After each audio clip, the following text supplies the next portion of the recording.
Hello, BookTube, and welcome back to Poetry Thursday, an embattled little tradition here in this little corner of BookTube where some of us read poetry on Thursday and talk about it.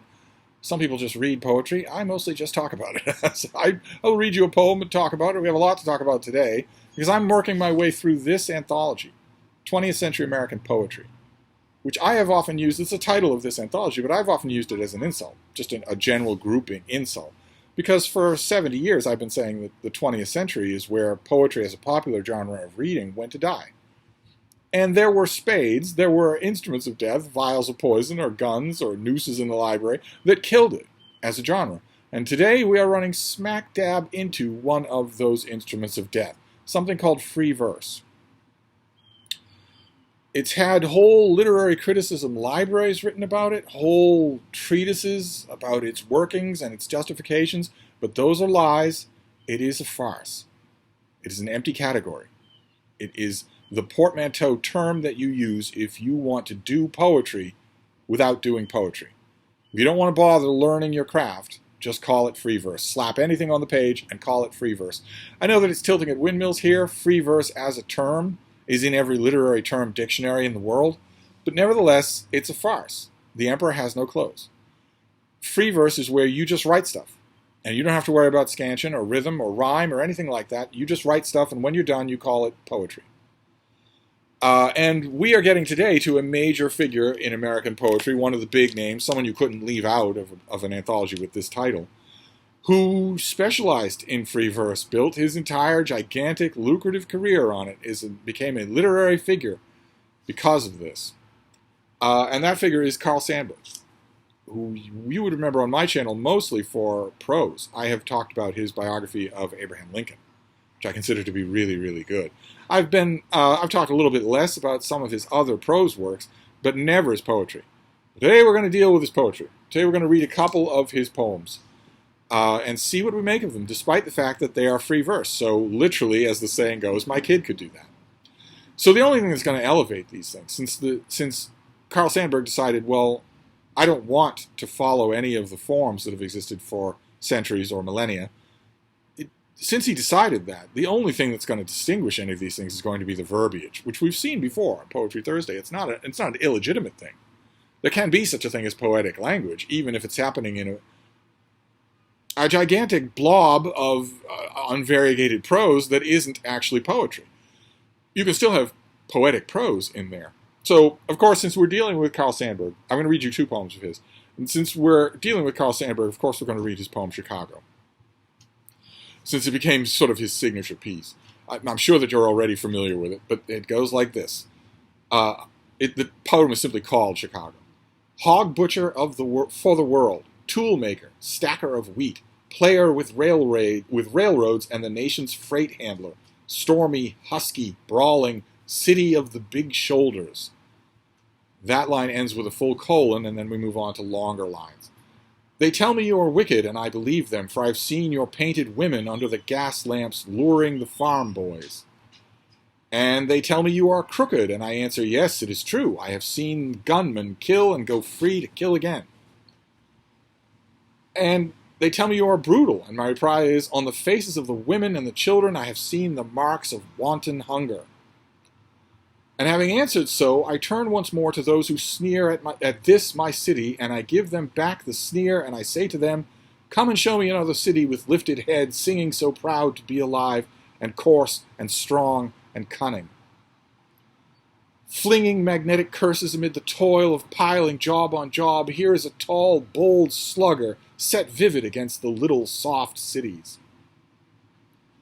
Fierce as a dog with tongue lapping for action, cunning as a savage, pitted against the wilderness, comma, new line, bareheaded, comma, new line, shoveling, comma, new line, wrecking, comma, new line, painting, comma, new line, building, breaking, rebuilding.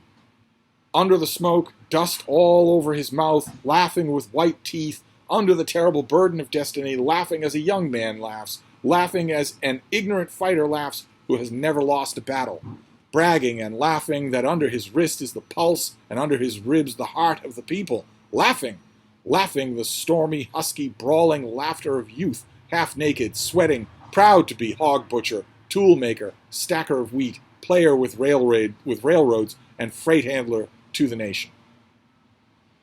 That's from 1916.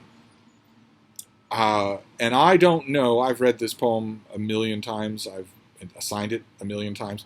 I don't know what it's actually trying to say, even now. I honestly don't. A city is not a person. A city does not have teeth. A city is not a fighter who's never lost a battle. A city is a place where people live. And the poem makes it clear that the people who live there are miserable and poorly treated, poor, brutalized. So I honestly don't know what's being celebrated in this poem. I guess maybe that's because I'm from one of those soft little cities. I guess that's probably why. But that's Chicago by Carl Sandburg. I thought I'd do one other of his. It's still free verse, but it's trying not to be, and it's, I think, a little bit better. It's called Cool Tombs, and it's from 1918, just 2 years later. When Abraham Lincoln was shoveled into the tombs, he forgot the copperheads and he assassin in the dust in the cool tombs. I still don't know whether or not that line is a misprint. I think it obviously should be his assassin. But it says he assassin, so we'll read it as it is. In the dust, in the cool tombs. And Ulysses Grant lost all thought of con men and Wall Street, cash and collateral turned ashes in the dust, in the cool tombs. Pocahontas' body, lovely as the poplar, sweet as a red haw in November or a pawpaw in May. Did she wonder? Does she remember? In the dust, in the cool tombs? Take any street full of people buying clothes and groceries, cheering a hero or throwing confetti or blowing tin horns. Tell me if the lovers are losers. Tell me if any get more than the lovers in the dust, in the cool tombs. I at least think there's a bit more rhythm there. I mean, it has to be because the writer is coming back to that device of in the dust, in the cool tombs. He's coming back to that. That adds a bit of a verse regularity to this. I think that's far more effective. Again, I'm not 100% sure what it means. Just like with Chicago. I mean, Abraham Lincoln doesn't remember the Southern sympathizing Northerners, the Copperheads. He doesn't remember his assassin. Ulysses Grant doesn't remember the financial scandals that plagued his presidential terms. Okay, all right, no, because they're dead. The final stanza there with the crowd throwing confetti and blowing horns for young lovers, tell me that the lovers are losers. Does anybody get any more than them? I guess that makes a point. That no matter what you are, you're destined for the dust and the cool tombs. But I don't quite like the equalizing effect that it has on the other end. Ulysses Grant should have worked harder to root out the corruption in his presidential terms.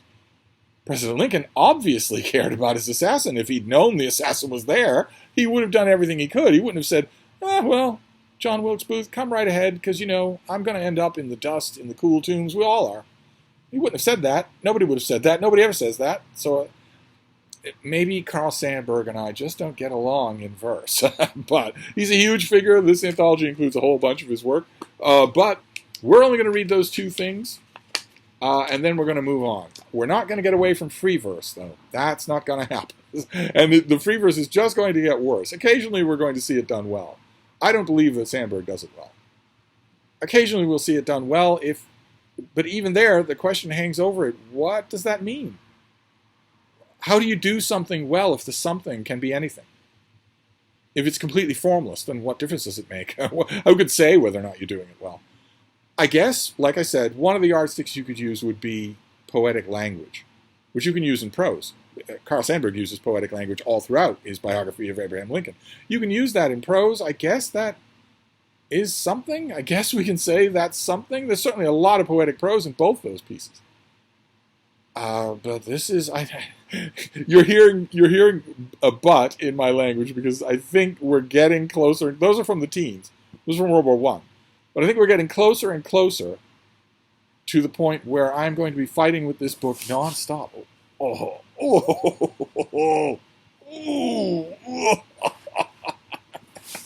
Right, well, at least you got that for Poetry Thursday. You got some Frieda yoga. I'll put it in the title. So there we go. Carl Sandburg. For today, we will see who we encounter next time.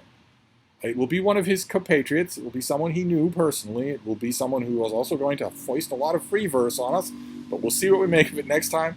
So I'll wrap this up and I'll see you then. Thank you, BookTube.